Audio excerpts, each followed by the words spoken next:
Hello everyone, good morning and welcome back to our new blog. তোমরা সবাই কেমন আছো? আশা করি ভালো আছো। আমিও খুব ভালো আছি। আর তোমাদের সবাইকে সাথে নিয়েও আরও একটি নতুন দিন শুরু করছি। আজ একটু গলা ব্যথা, তাই ভয়েস ওভার দিতে প্রবলেম হতে পারে। তোমরা প্লিজ একটু ম্যানেজ করে নিও। এই যে আমরা সকালবেলায় ঘুম থেকে উঠেই রেডি হয়ে নিচ্ছি, কারণ আজকে ছিল ভাগ্নির রিসেপশন। তো আমরা সবাই মিলে সেখানেই যাব, ওই জন্য ড্রেসগুলো আগে বাইরে বের করে রেখেছি। সবার ফার্স্টে দানিশকে আমি রেডি করিয়ে নিয়েছি, কারণ ও রেডি হয়ে গেলে আমার আর খুব একটা তাড়া থাকে না। এর মধ্যে চলে এসেছে আমার যা, মানে এটা হচ্ছে হাবিবের ফুফাতো ভাইয়ের ওয়াইফ। তো ও খুব ভালো একটি মেয়ে, খুব মিষ্টি এবং মিশুকে। এরপর আমি নিজে রেডি হয়ে নিচ্ছি, সবাই প্রায় রেডি হয়ে গেছিলো। তো তারপর আমি নিজে রেডি হয়ে বেরোবো। বাইরে মোটামুটি সবাই চলে এসেছে। আর এই যে দেখো, দানিশকে আজকে আমি একটি অন্যরকম লুক ক্রিয়েট করেছি, মানে এরকম হাফ হাতা শার্ট ওকে আগে কখনো আমি পরাইনি। আজকে ফার্স্ট টাইম ও এরকম ড্রেস পরলো। তো ও তো ভীষণই এক্সাইটেড ছিল। আর দেখো, ক্যামেরা দেখেই হাই হাই করা শুরু করে দিয়েছে। দানিশকে এই লুকটায় কেমন লাগছে কমেন্ট করে কিন্তু তোমরা অবশ্যই আমাকে জানিও।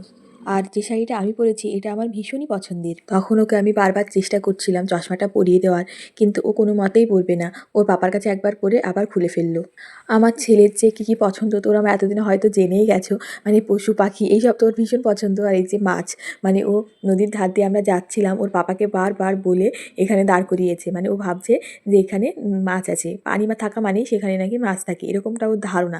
তাই ওর পাপাকে দাঁড় করিয়ে ও আর ওর পাপা একটু ওই নদীর দিকে ঘুরতে যাচ্ছিল।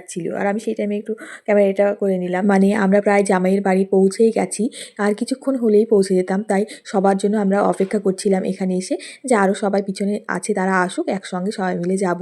ওই জন্য কিছুটা টাইম এখানে আমরা স্পেন্ড করছিলাম। আর এই জায়গাটা দেখো, নদীর একদম ধারে। তো এত সুন্দর লাগছিল এই দৃশ্যটা দেখতে, আমার তো চোখ জুড়িয়ে যাচ্ছিল।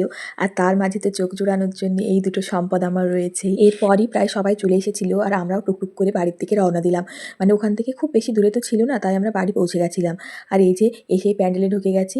আর তারপর মেয়ের সঙ্গে দেখা করার জন্য একটু বাড়ির ভিতরে গিয়ে দেখি ও রেডি হয়ে পুরো মেকআপ কমপ্লিট করে এসে বসে আছে। কারণ বিয়ের দিন জানো তো, ও রেডি হতে অনেক দেরি হয়ে গেছিলো। অনেক গেস্ট এসে ওর খোঁজ করছিল, বাট সেই টাইমে ও মেকআপে ব্যস্ত ছিল। ওই জন্য অনেকেই না দেখে ওকে গিফট ওর মায়ের হাতে দিয়ে চলে গেছে। ও আজকে খুব তাড়াতাড়ি রেডি হয়ে নিয়েছে, যাতে সবাই ওকে রেডি লুকটা দেখতে পায়। দানিশের পাপা আর আমি আজকে একবারও একসাথে খেতে বসতে পারিনি, কারণ দানিশ আজকে খুব জ্বালাতন করছিল। ওই জন্য ও আমাকে বলেছিল, তুমি খেয়ে নাও, আমি ছেলেকে সামলাচ্ছি, তুমি উঠলে আমি গিয়ে খাবো। আর আজকে বসে পড়েছিলাম আমার ননদিনীর সঙ্গে, এটা আমার একটা ছোট ননদ। আর এই যে আমার বড় মেয়ে, ওর জামাই সবাই একসঙ্গে আমরা খেতে বসেছি। আর ক্যামেরাটা করে দিচ্ছে আমার এক ভাই। আর আগের দিনের যে ভিডিওটা তোমরা দেখেছো, ওটা আমার নিজের ছোট ভাই করে দিয়েছিল। তো ওদের হেল্প না হলে আমি সত্যিই হয়তো তোমাদেরকে এই ভিডিওগুলো শেয়ার করতে পারতাম না। তো সবাই খুব ভালো থেকো, সুস্থ থেকো। আর পেজটিকে অবশ্যই ফলো লাইক করে দিও। রিয়াক্ট কমেন্ট শেয়ার তো মাস্ট। ওকে, টাটা, গুড নাইট।